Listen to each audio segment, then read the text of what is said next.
One. All right. My guest this week is Aaron Marshall. Aaron, how you doing? Thank you for dropping in on the Path to Freedom podcast with me, sir. Thanks, doing great.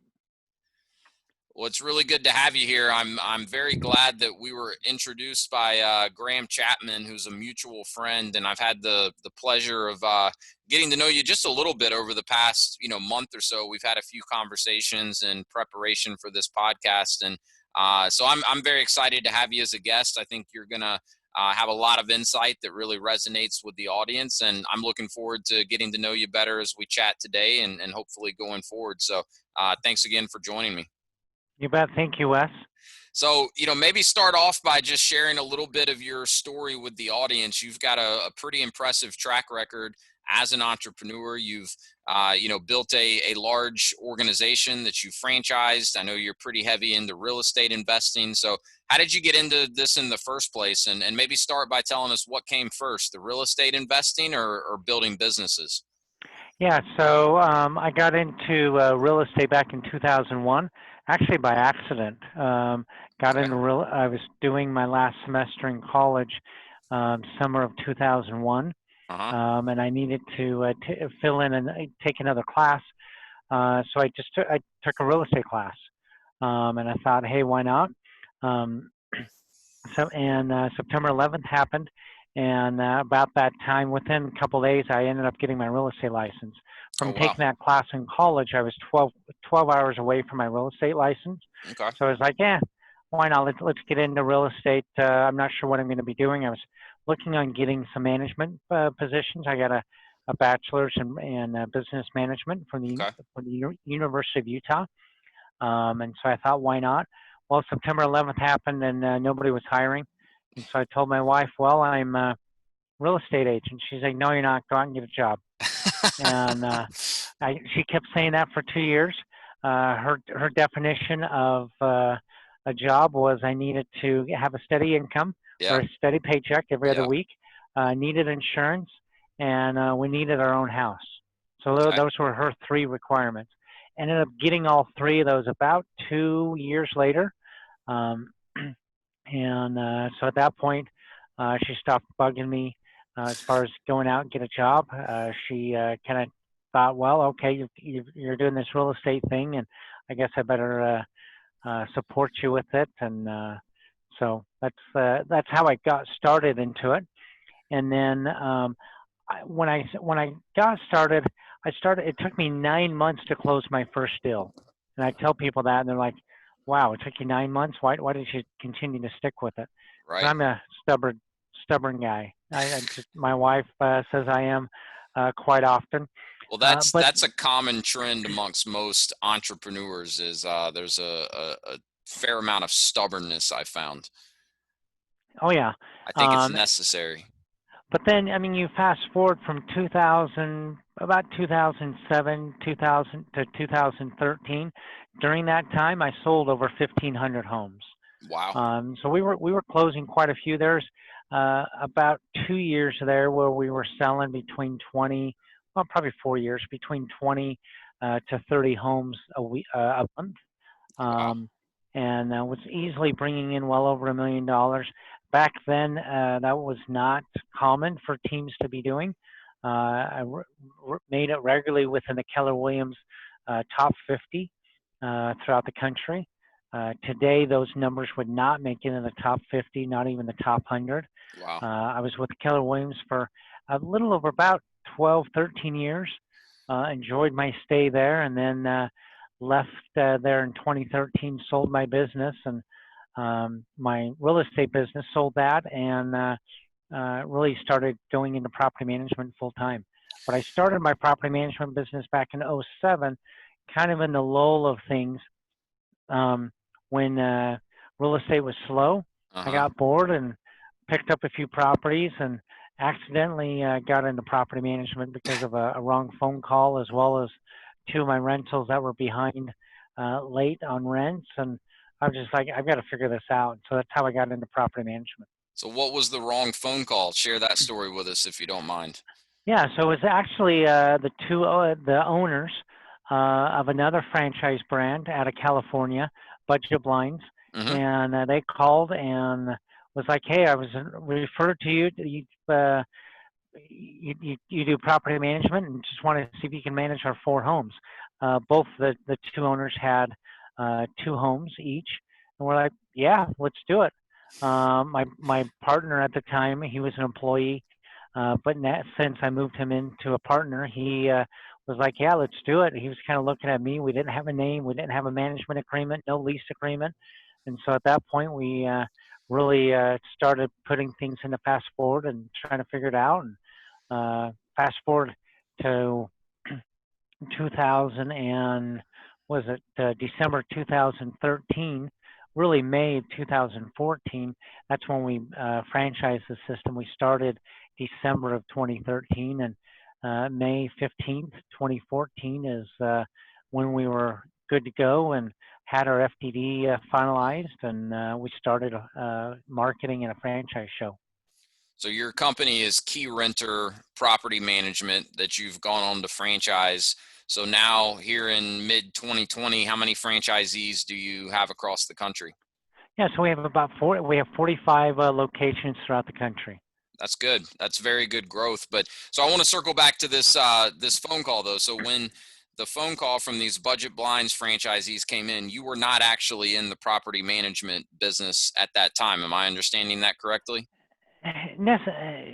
Officially correct.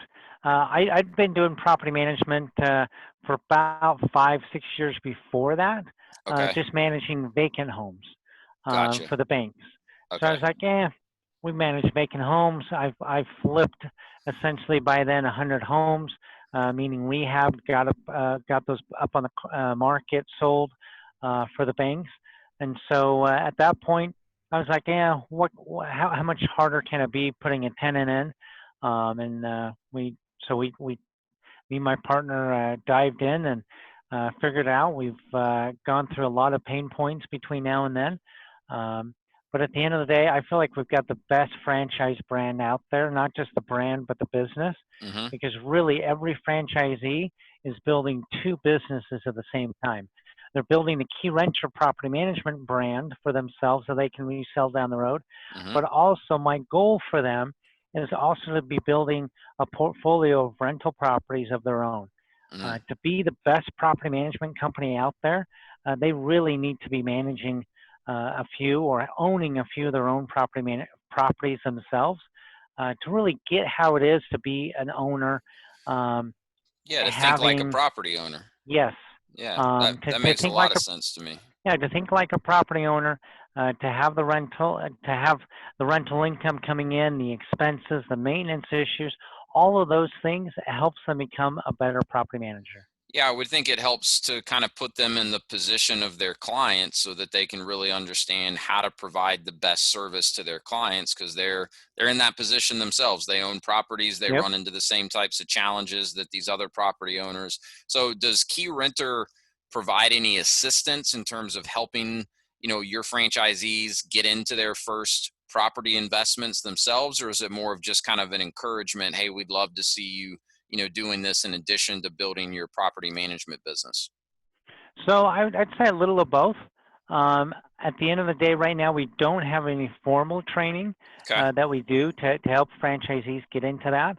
But at the end of the day, I have bought and sold a home any way you can, Okay. from buying it Freddie, Fannie, short sale, bank owned, buying notes or buying tapes from Yeah. banks.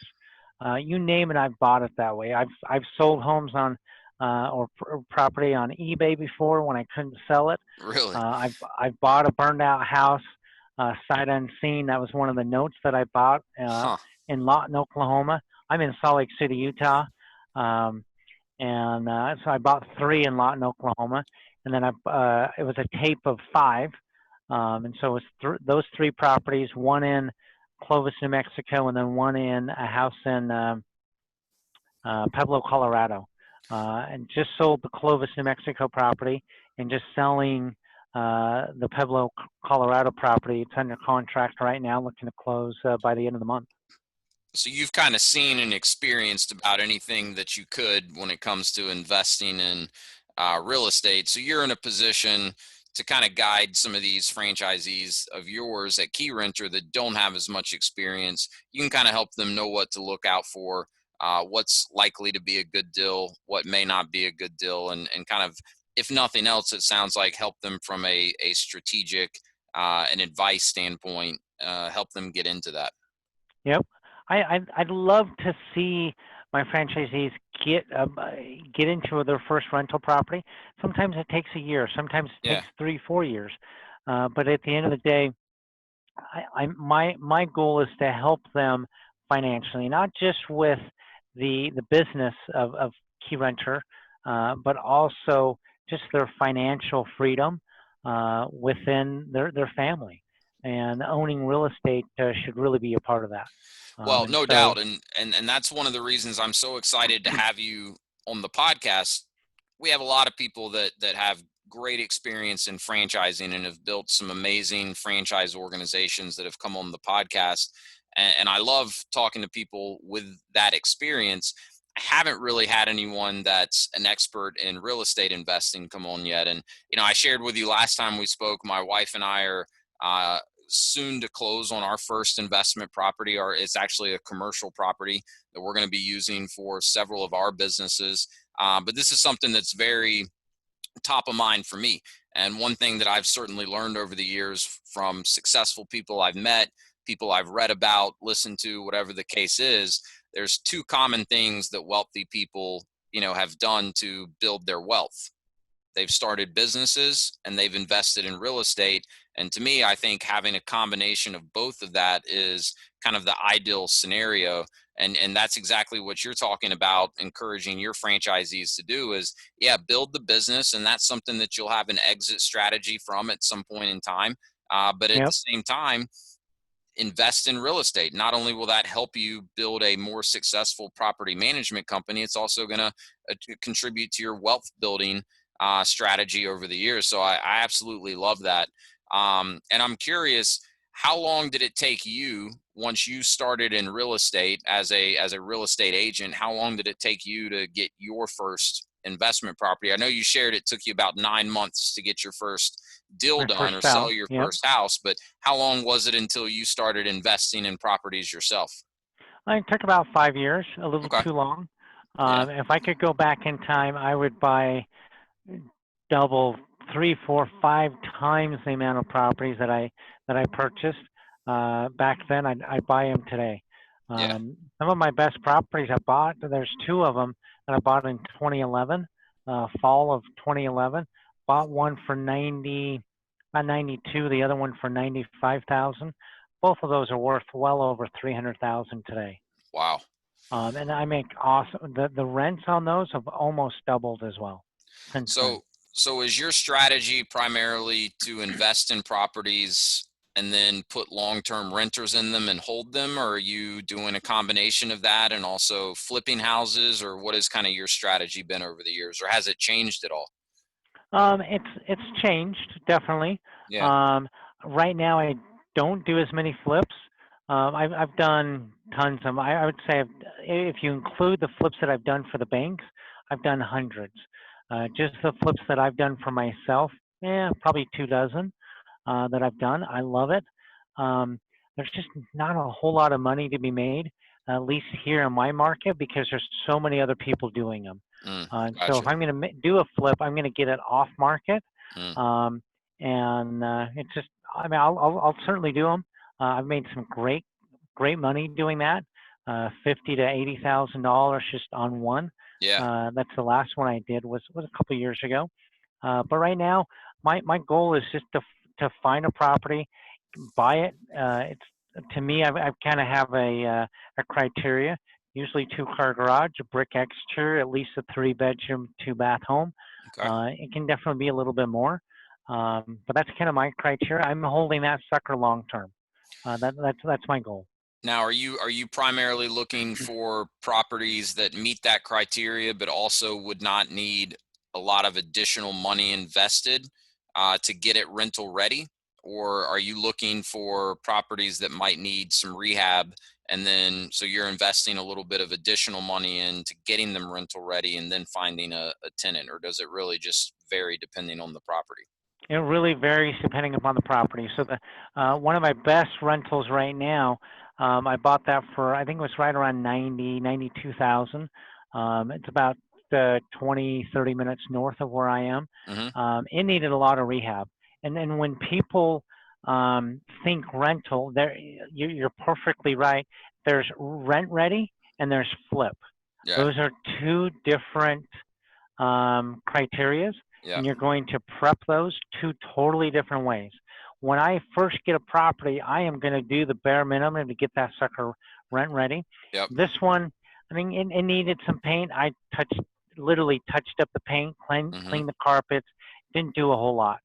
Um, put a tenant in there, got the tenant in there for about 950, about $1,000 a month. Hmm. This particular tenant lived in there for about 6, 7 years, Wow. much longer than I anticipated. Brought my wife in there afterwards, and my wife was like, "Holy crap, somebody lived here." Um, there is a McDonald's about a mile down the road. After we went through the house, she made me take her and drop her off at McDonald's to wash her hands, go to the bathroom. She wanted to take her clothes off and throw them away. I mean, Wow. it was that dirty. Um, and then fast forward 3 months, I mean, there was mouse droppings everywhere. Um, So it was fast more a forward, result of the tenant not taking care of the place than it just being a dump in the well, first place. it was a little of both. Okay. The floorings were really bad. I mean, Yeah. the flooring, the walls, everything was really bad. And then on top of that, the tenant. But you fast forward that 3 months, like my kids would live there. My wife would live there now. We cleaned the ducts. We all new carpet, paint, new cam lighting. Got rid of the drop ceiling in the Hmm. kitchen. All new cabinets in the bathrooms, the kitchen, new sink, new appliances, um, new doors, cleaned out the ducting. It looks great now, and I was able to almost double the rent. I was going to Went say from a you could, thousand a month to 1750 a month.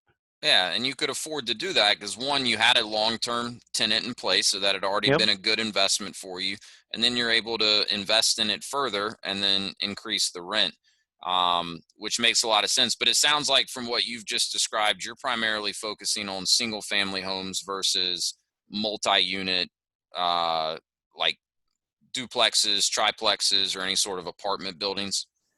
that's what I'm focused on. I've had a duplex once before. Hmm. If you talk to any investor, they're going to have their preference. Sure. Some's like, I only do warehouse. I only do commercial. I only do multi-units. I only do single family. I only do condos. For me, I don't really like condos. I have one condo right now in Newport News, Virginia. I have two rentals in Virginia from a franchisee that turned me on to those, and I was like, yeah, let's buy them. So they cash flow very well. One I bought for, I think it was about 3 years ago for about $60,000. Okay. Uh, I get 1,000 a month from it. It's That works. awesome. Yeah. Oh, yeah, I'll buy that again. Heck yeah. Um, and for me, it's I've learned and I know the single family market so well. That's just been my path. I do plan on getting into commercial. Commercial is a totally different game. You got to have more down. When you have a vacancy, especially on an office building or a warehouse, that vacancy is going to be a lot longer. Yeah. My single families, I can cut my vacancies down to two weeks. Yeah. Whereas when you're dealing with commercial, yeah, you're making that upside is a lot more, but when that's vacant, that can be vacant for a year, maybe 6 months to a year, 18 months. Then you get a new tenant in there, so you definitely have to have the staying power there. Well, and there's all, yeah, there's the, I don't claim to know nearly as much about residential investing or property investing in general, but our first investment property just so happens to be a commercial unit. And we got into it because we were looking to find a place to lease for a couple of our businesses. And so we kind of learned about the cams and how those work, and different allotments for upfitting and different things that a tenant in a commercial space may need to do in order for the space to be usable for them. So it's definitely a different ball game. There's a lot of different, I guess, components to it than residential properties. And when I first spoke to the lender that's doing our loan on this property that we're buying, the way he explained it to me was, it's like, Wes, commercial lending totally different from residential lending. Commercial's like the wild, wild west. He's like, you get in with someone like me. I like you. I feel like you have a good strategy. He said, I'm the one that's approving this loan. If I think the deal makes sense and it makes sense to do it with you guys, he's like, we're not looking at W-2s and pay stubs and running your information through some formula that's going to spit it out and say yay or nay. Which for us was great, right? Because this deal that we're doing is kind of a no-brainer, and the bank sees that, so it was no issue. But anyways, I've learned enough to know that it's two very different worlds, commercial versus residential. But you brought up an interesting point when you said, every investor is going to have kind of their sweet spot, right? For you, it's been primarily single family homes. Others, it could be apartment buildings or duplexes or condos. And I think there's some similarities to that in, the same process that someone might go through evaluating a franchise business. There's a lot of different business models out there, just like there's a lot of different types of properties out there that one Oh could yeah, invest in. So I think part of it's kind of figuring out what's going to be the best fit for you, right? And what's the best fit for you may not be the best fit for me, but kind of figuring that out and then using that criteria as a way to go about evaluating opportunities to see whether or not they're going to be a good fit. Would you agree with that? totally agree. Everybody's going to have their own little comfort level. If it was me, I'd always start out with residential. Hmm. In your case, it just happened to be commercial was a little better, Yeah. but you're the tenant as well. Right. Highly, highly recommend that. Yeah. I mean, I've been renting for the last 18 years for my business, and I'm kind of tired of it. And so my next big purchase is going to be a commercial building. Yeah. But everybody's got it just depends upon their own comfort level. Um, to me, yeah, I mean, I highly recommend buying something near your area, not so you can drive by it. I mean, I drive by mine every so often. Hmm. I have my boys mow all of my rentals. I Nice. add that in. It's $50 a month. It's Okay. not much. Here we only have a 6-month mowing cycle, so usually about the middle of April till like the middle of October. Right. Um, Yeah. but I charge them $50 for 12 months. And Okay. so my boy goes there and he can see, hey, do they have a dog? Because he can see if there's poop out in the backyard. Sure. Is the lawn getting watered? Just are there any extra lease violations? Usually in the spring, there's always something. Um, and just keeping a tab on it. But we just go there real quick. And my goal is if I can keep the exterior up looking really good, they don't have to deal with that. My goal is that they will keep the interior up. And they'll start looking good. I don't want the neighbors to think and feel that it's a rental. No, that's a great point, and I could see how certainly when you're getting started, especially, it would make sense to invest in properties that you're closer to and you can get to easy enough if you have to, versus being entirely remote from it. I would imagine that just adds a whole nother layer of potential challenges. Once you're a little more seasoned investor, I mean, you've mentioned properties that you've had in various parts of the country. I imagine that becomes a little more feasible. Plus, when you run a large property management company, it's probably easy for you to find someone to go check up on your properties in different parts of the country, assuming you have a franchisee in that area.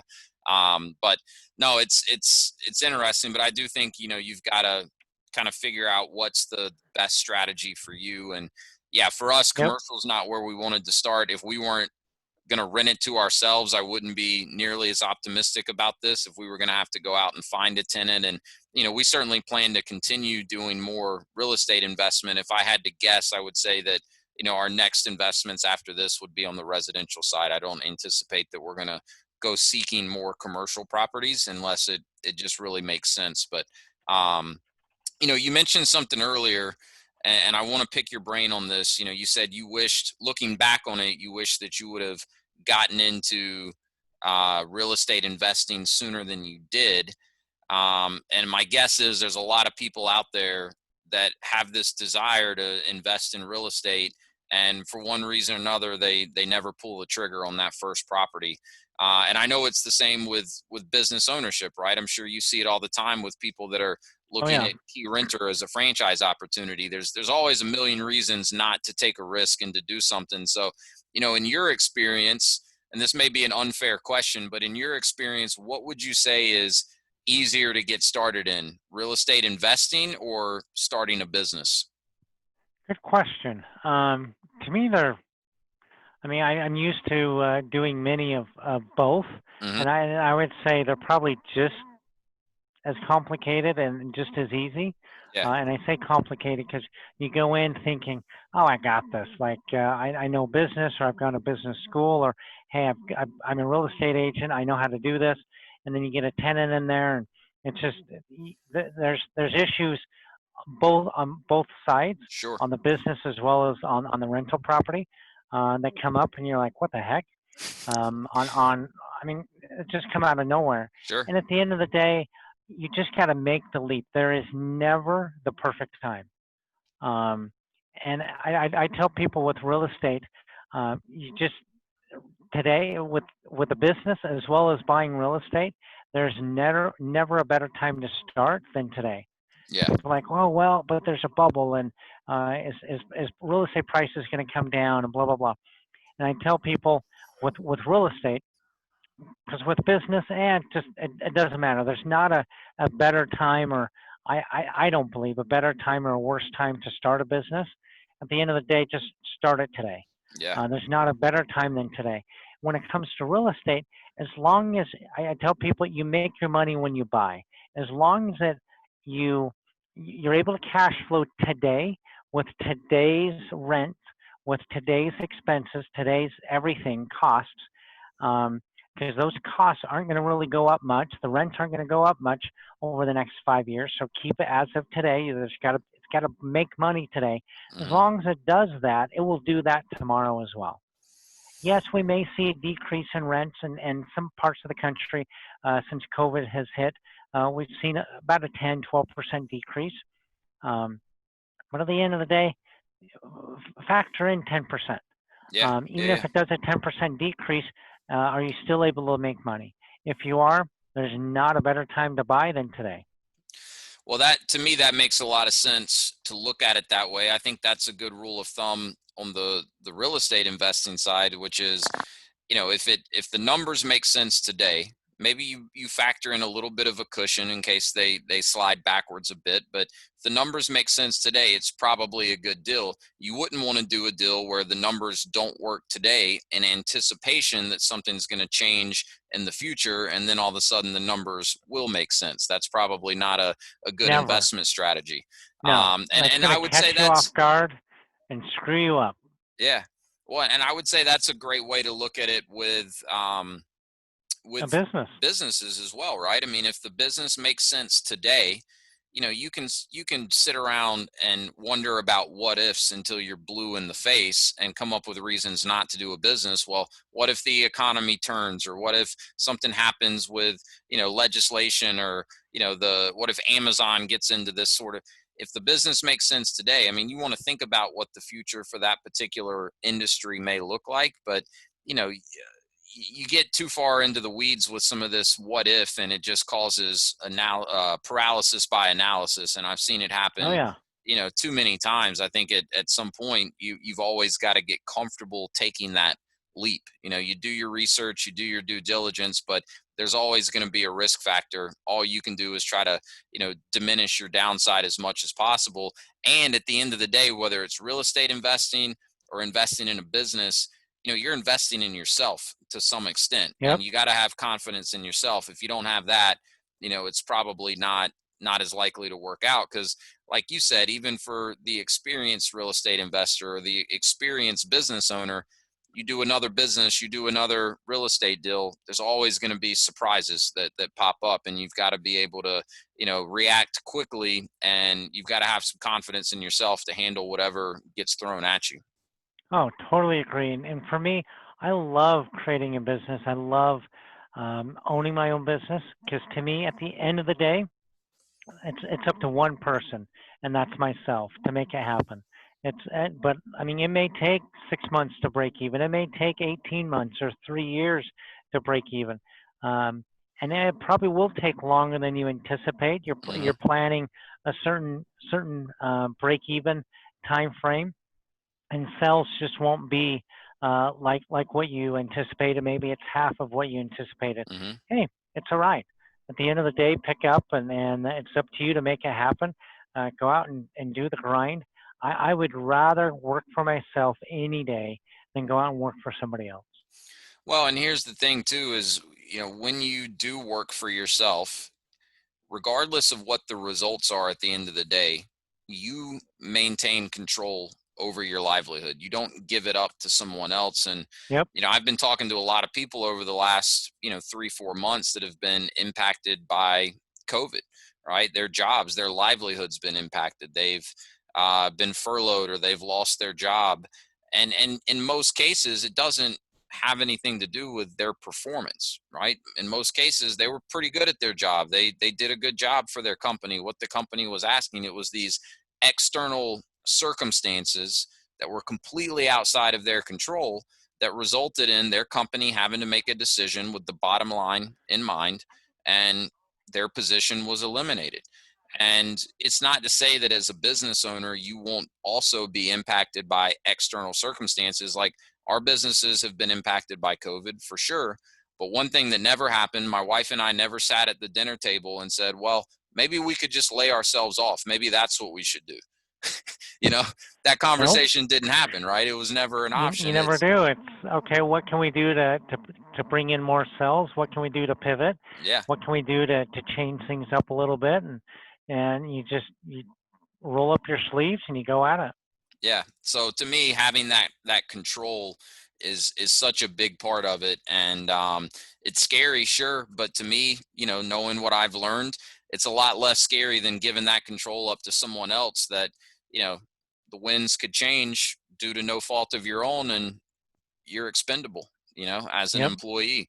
So I'm curious. I want to talk a little bit more about Key Renter. I think it's a fantastic business, especially hearing more about, how you really encourage your franchisees to kind of build wealth through real estate investing themselves. I think that's fantastic.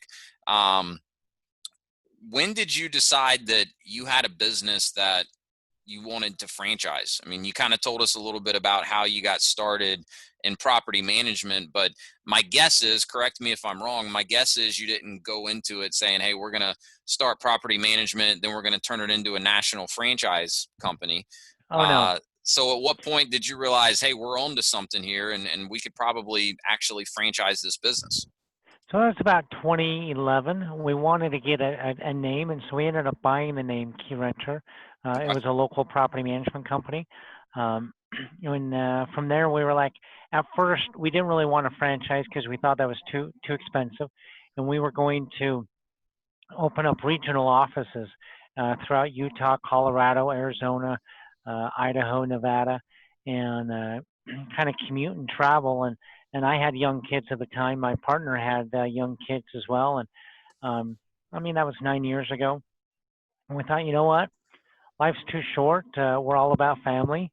And we just didn't want to leave our families for a long, extended period of time. Sure. And so we kind of took it off the table. And somebody came to us in about middle of 2013 and said, "Hey, I heard kind of you thought about franchising. Like I'm an attorney. I can help you create the FDD." He did a pretty crappy job for us, but at the end of the day, it helped us get us started. Yeah. And so we paid him to get us started, and we got it up and going 6 months later. Um, and so we thought, why not? Let's help other people get into property management. We'll have them come to us so that we can teach and train them how to do it. Hmm. We do a lot of stuff via Zoom, especially these days with COVID. Yeah. Um, but I love what I do. I love helping people get into business. I love helping them go from zero doors and zero income coming in to we have a few that make well over a couple 100,000 a month Wow. gross income. Oh yeah, and they're doing very well. And we have others that don't do that's that well. That bringing in couple $1,000 a month. So wait, That you're telling me that you have a bell curve in your franchise organization too? Yep, I think every franchise organization has it. Every It depends single one. I upon. I, I joke, but it always and I try to prep people for this when I'm coaching them through investigating franchises. One of the most important steps in that investigative process is talking to other franchisees. But I try to prepare people. Hey, I don't care what the business is. Not all franchisees are equal, right? Every Yep, franchise company is going to have the top 20%, the bottom 20%, and everyone in between. There's not a single organization out there that doesn't. I mean, it even happens in sports teams, and it's not exclusive to businesses. So I kind of joke when I hear you say that, but yeah, it's part of any organization, right? That bell curve. yep. It is. That's. I mean, it depends upon how much effort that the person's going to be willing to put. Effort, how much investment on marketing dollars Mm-hmm. they're willing to put. Yep. How much are they willing to get on the phones and call and return phone calls? How much time are they willing to invest in themselves, learning the product, understanding it, learning the systems, uh, just all of those things. Yeah, one of my favorite analogies that I've ever heard when it comes to franchising, because I think some people are under this illusion that you buy a franchise and then everything just kind of falls into your lap, and that's certainly not the case. When you buy a franchise, you're not shortcutting the hard work that has to be done. What you should be shortcutting are a lot of the mistakes that you would likely make trying to do it on your own, build it from scratch. You're going to have other benefits in all likelihood. Those will vary depending on the type of business and the franchisor. But the best analogy I've ever heard is that franchising is like a bicycle, right? The franchisor's job is to build the best bicycle that they possibly can, right? And so when you are looking at investing in a franchise, you need to find a bicycle that is a great fit for you and what you're looking to accomplish and is a good fit. And it doesn't matter though how nice the bicycle is, right? It can have all the bells and whistles. It can be the sleekest bike on the market. If nobody gets on and pedals it, it goes nowhere, right? So Yep. the franchisee's job is to get on the bike and pedal like hell. And the harder they pedal, the faster they pedal, the further the bike goes, right? And that's always stuck out to me as what I think is a pretty good analogy for how franchising is really meant to work. Well, there Without should be someone a being coach willing to, as well helping you with the systems and processes yeah, and listening to that coach. yeah. They've done it before. They've been there, done that, and most likely you can shortcut some of those pitfalls if you Definitely. just listen. Yeah, definitely. Following the system is key. It still blows my mind to this day how many people invest in a franchise and then a month in they're like, I think I know better. I'm not gonna listen to what they're telling me to do. And it usually ends with the same result. Either one, they realize that, hey, maybe I should actually listen and follow the system, or their time as a franchisee is short lived. So that's definitely key, is take the coaching that you're getting and the advice that you're getting and actually put it into practice. So what do you see next for Key Renter? I'm assuming you guys still have a lot of opportunity to keep growing.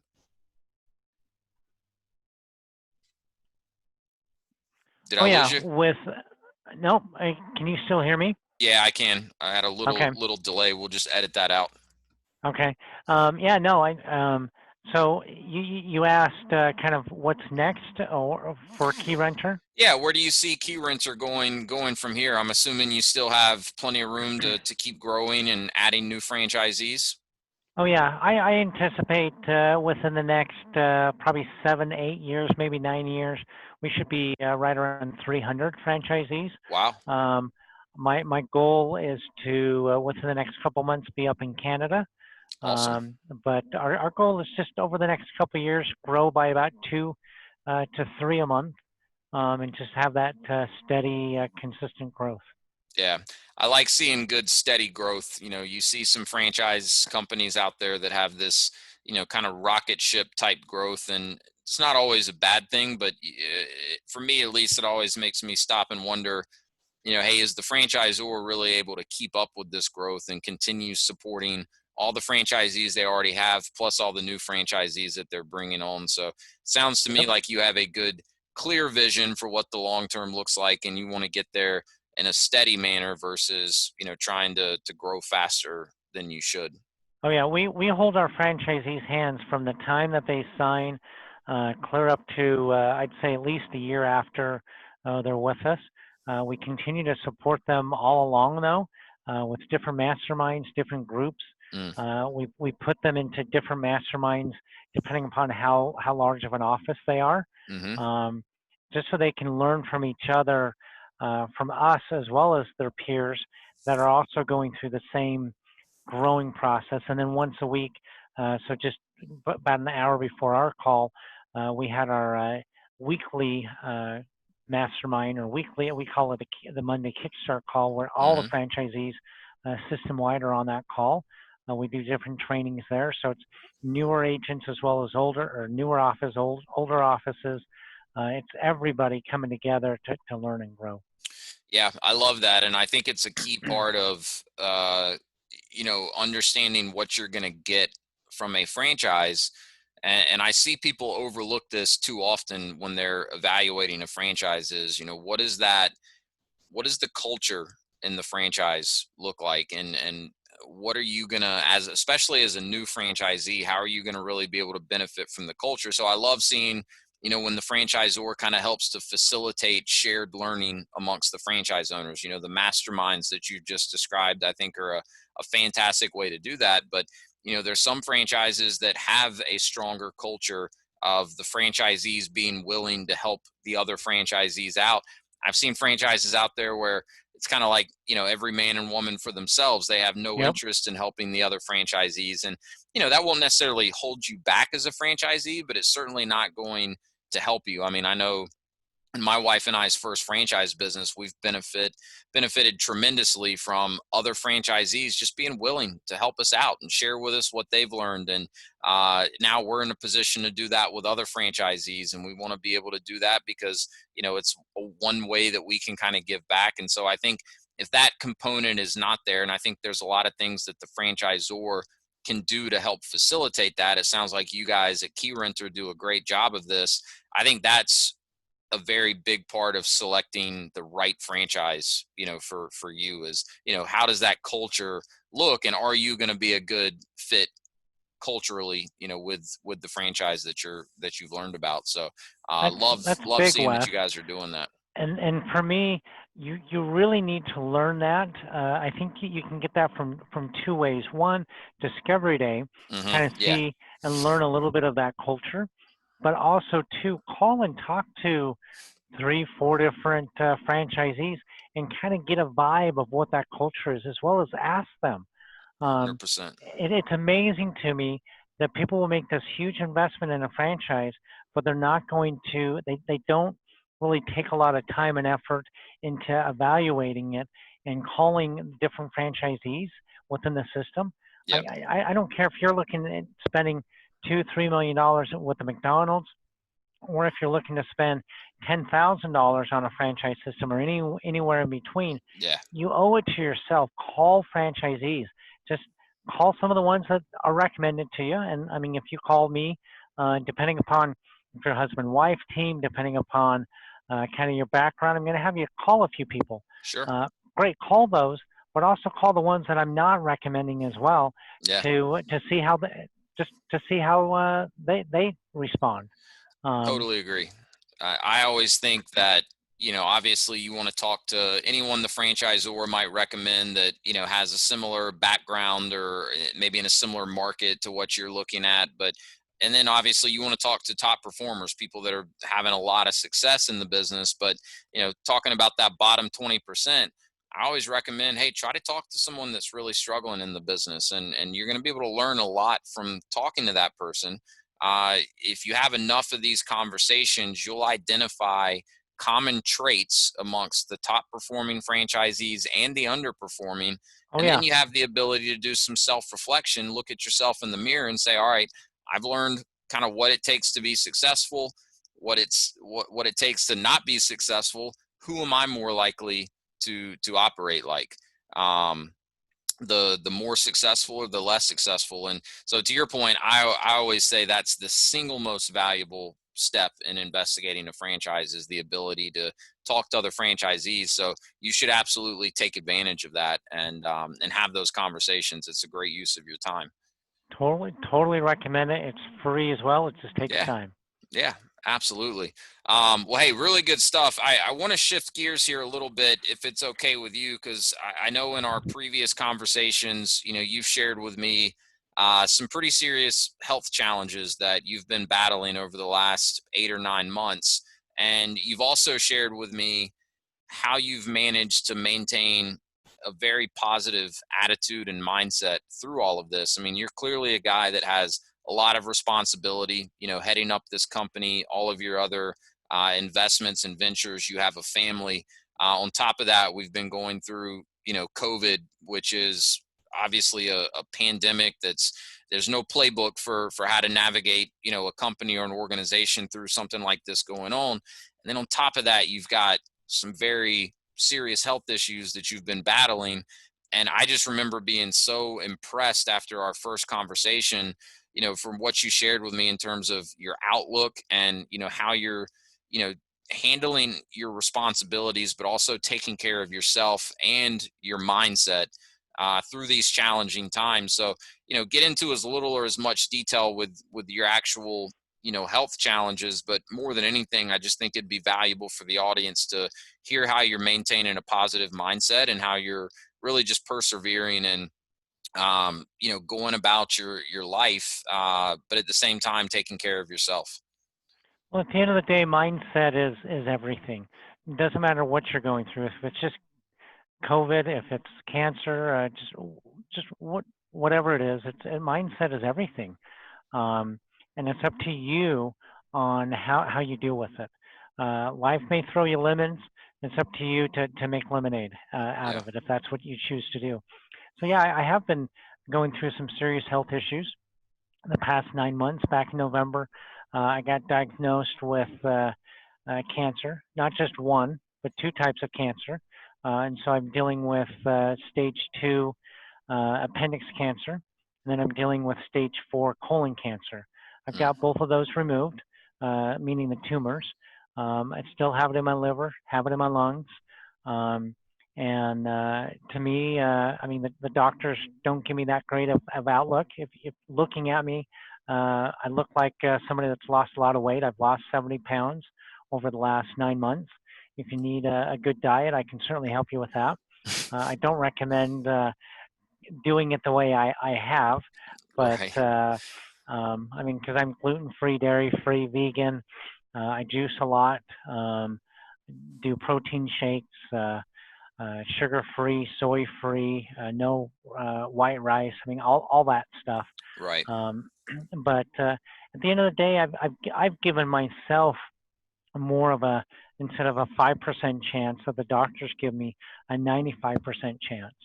And I give myself that because it's up to me to take control of my life. It's up to me to take control of what I'm doing. Right before I came here or got here to the office, I was at the doctor's. Tomorrow I'll be going to get chemo. Um, but I'm meeting with different holistic alternative doctors as well as the normal oncologist. Um, and if it wasn't for the business and the properties that I've purchased and have had, I've sold a few over the last year or so, or refinanced so that I can be in a better place financially. Because Hmm. I've spent a buttload of money up to this point, just in the last 9 months, well over 10, 15,000 a month, well over that, just on my health. Um, and that should really tell you and the audience, I mean, that should really tell all of us what's the one thing that we have that's the most important thing in life, and that's your health. Yeah. Invest in your health. Yeah. What you're working your butt off. You're working to get this business going. You're working for your family to put food on the table. At the end of the day, you also need to work on your health. Yeah. It does nobody any good, especially yourself, excuse me, if you're working and working your butt off, and that one day you go to the doctor and somebody tells you you have cancer. Yeah. Well, that's what I've had. I feel like I'm very successful. I retired in real estate back in 2013. I didn't have to work again if I didn't want to, but I chose to get Hmm. back and put a lot of my money, almost kind of put all my chips on the table for this franchise. Um, that I'm doing now.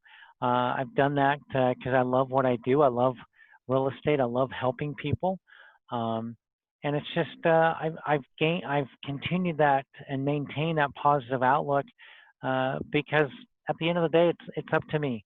And no, not every day is positive. I have a bad day a month probably. Um, Sometimes maybe two bad days, but the other 29, 30 days, I make sure that they're good. Um, but it's up to you. For me, it's up to me. Everybody, if you know anybody who has cancer, good or bad outcomes at the end of the day, everybody goes through their own cancer path, Hmm. cancer healing process, and that's what I'm going through. It's up to me and my gut and my body on what I'm going to go through. Um, and I've been very reluctant to do chemo up to this point, but at this point I kind of feel like I need to. But at the same hand, I'm going to be doing a lot of holistic, a lot of high dose vitamin C, a lot of IV bags to help with my immune system reversing what chemo's going to be doing. Right. Chemo's going to be trying to essentially strip that away from me, and I'm going to be building that up right afterwards.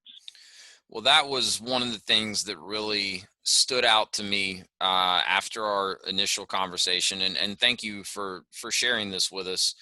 Um, but so number one, I would say I'm a huge believer in mindset, right? And I'm certainly no scientist. I'm going to get in over my head very quickly when I start talking about any of the science behind any of this. But there's so many studies out there that have been done for people with dire prognoses when it comes to their health.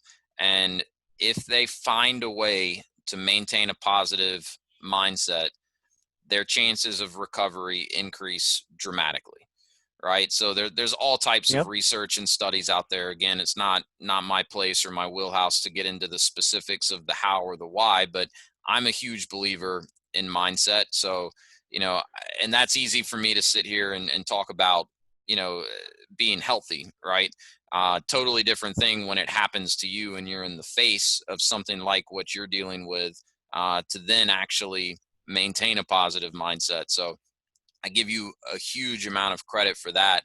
But the other thing that struck me when we first talked was, yeah, you listen to the doctors, you're putting into practice everything that they're recommending for you, but then you also said, what else can I do? Right? So you've told me you've spent a ton of time researching and reading and talking to some of these other holistic doctors and figuring out what are things in addition to the few things that the doctors are telling me to do that I can go out on my own and try and see if that's going to work. And I love that mentality of, hey, I'm going to do whatever I possibly can. It's focus on what you can control, not what you can't control. And that's something Yep. that, I've talked a lot about on my Mindset Monday podcast episodes. I love reading some of the Stoic philosophers, from ancient Rome, and they talk a lot about focusing only on what you can control, and essentially blocking out the things that you can't control, or at least not letting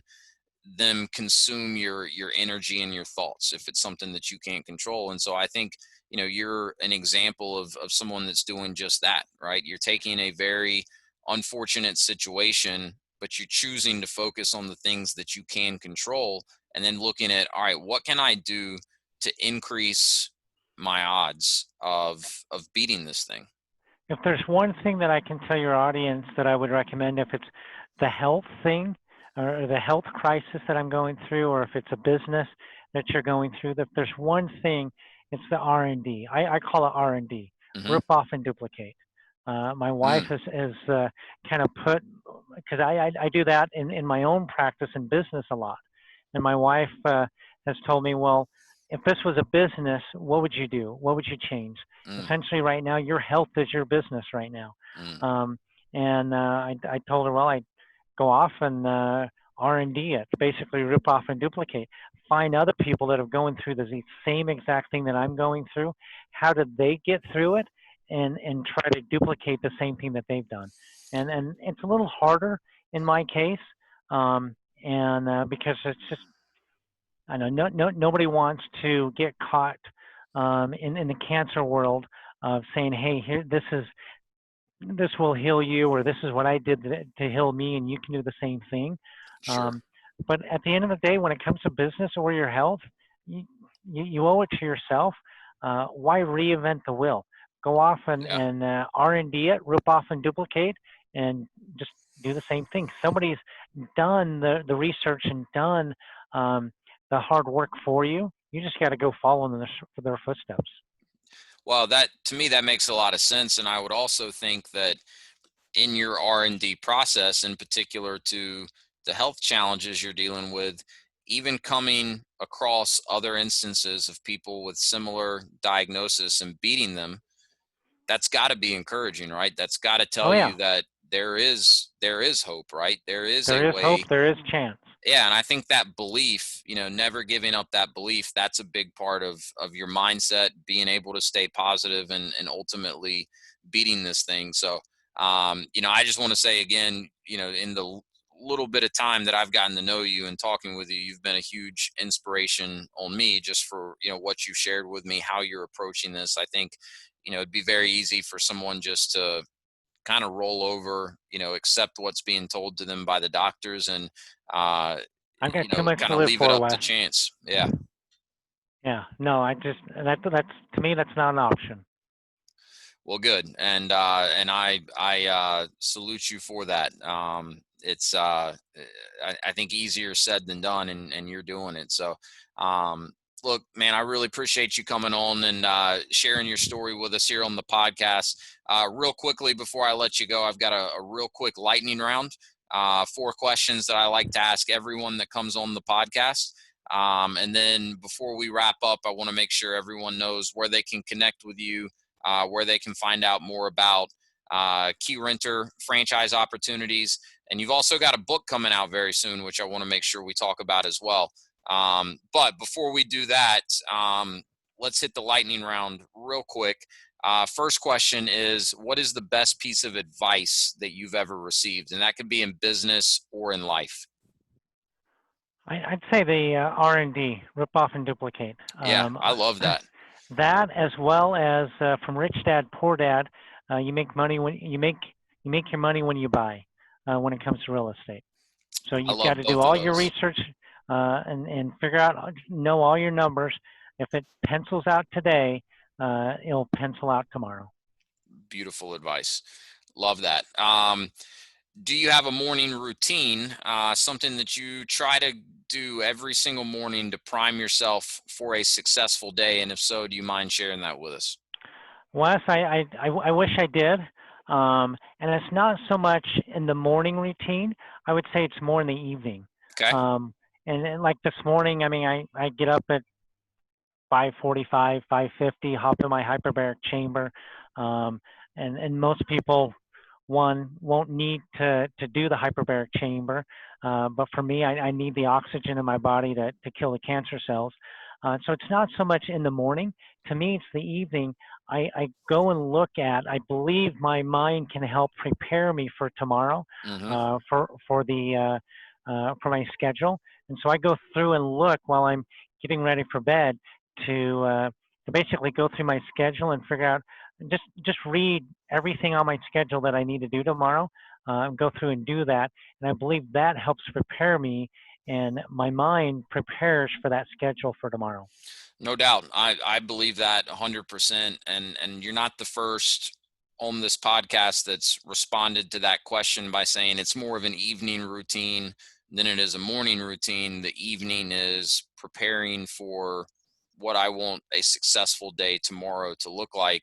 So I'm Yep. a big believer in that. And I think if you do kind of outline your day, almost visualize not only what you have to do, but also what the desired outcome from those activities are the next day, you dramatically improve the odds that you'll have a successful day. So no, I Yep. love that answer. Next question is, what book are you reading right now? Right now, I just had to look in my Audible. I'm rereading Think and Grow Rich. Yeah, I've read that probably 2 other times, and yeah. just about done with it again for a third time.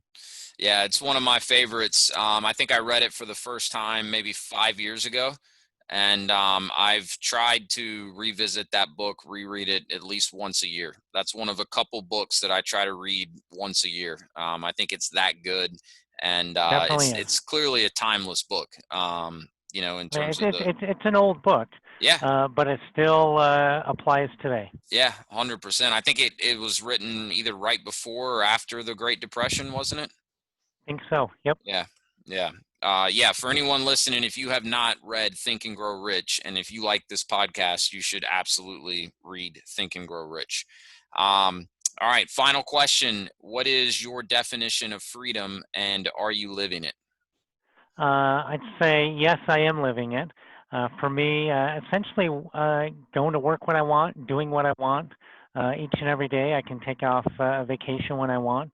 Um, and freedom as well is, I would say, financial. Hmm. There should be some financial freedom there as well. I Definitely. haven't always had that. It's kind of come and go a few times, and I've learned how I needed to learn to keep it and to, um, I guess, respect that. Yeah, yeah. And as I've done that, I've had the financial freedom as well. But yeah, No, that's a great answer. Totally agree. And appreciate you taking some time to share this with us. I want to talk you quickly bet. about the book that you have coming out. You were sharing this with me last time we spoke. So tell us what the book's called, what's it about, when's it coming out, when can people find it? Yeah. So I've worked on this book probably over the last 2 years. It should be out by the end of the month, just on Amazon. It's called Cashflow is King. You can go to cashflowisking.com and order it, or just Amazon. Cashflow is King: Creating Wealth Through Real Estate. That's the book. Also, we'll be having a podcast. I've got about 3, 4 different episodes right now. All of that is creating cash flow one way or another. Okay. So it's different people and me interviewing different people, different ways of them creating cash flow for themselves. Love it. Um, but kind of go back to the book. The book is about two characters, both myself, like a younger version of me, and then an older version of me, like today. Hmm. So both characters are myself, even though they have two different names. Okay. The older character is named after my grandfather Harold, Okay. that I've respect and wish he was still around. And then the younger me version of me is called AJ for Aaron John. Got it. That was kind of I wanted my name to be. I was going to be an IndyCar driver. I was going to be called AJ Marsh for Aaron John Marshall. Okay. Um, but so both of those versions or people are myself, and then it comes kind of wraps around, but just it talks about going out and how you can go out and invest in your first property. So it gives you some homework at the end of each chapter. Ooh, I love Love that. to have you check it out. And like I said, it should be out by the end of the month. And you Okay. can just go to cashflowisking.com. You can go to my Instagram account, Cashflow is King. If you want to follow my story, my cancer story, you can go to aaronmarshall.com, AARON, Marshall.com with 2 L's. Okay. I have a blog post there that I post every few weeks regarding my updates. Well, we'll link all of this in the show notes too to make it easy to find. For those listening, um, this episode, your book may actually even be out already by the time this episode airs. It'll probably be 2, maybe 3 weeks from the time of recording that this airs. So we're in August 2020 as we record this. So should be out by no later than September 1st, 2020, correct? Yep, September Okay. 1st. Beautiful. So yeah, I will definitely be getting the book and checking it out. I think it's a much needed book, because I think a lot of people struggle on where to start, with that very first property. Once you get the first one, you build some confidence, you know a little more what you're doing, and you kind of has that snowball effect. Getting the very first one, I think, is the biggest challenge for a lot of people. So I think it's a very relevant topic when it comes to real estate investing. Sounds like it's going to be a fantastic read. I can't wait to check it out. And we'll link the other websites as well. We'll also include a link to Key Renter in case anyone's interested in learning more about your property management franchise opportunity. Yeah, just go to keyrenter.com and you'll be able to find some info. Just go to the top, click on franchise, and you'll be able to learn more. Excellent. Well, Aaron, I can't thank you enough for all of your time. I'm very glad that we were introduced and have gotten to know each other a little bit. Wish you and your family continued success, really thinking and praying about you as you go through these health challenges. With your positive mindset, I would gotta say, I think you're going to come through this and no doubt be stronger for it on the other side. So I'm excited to watch you plow through this thing, man.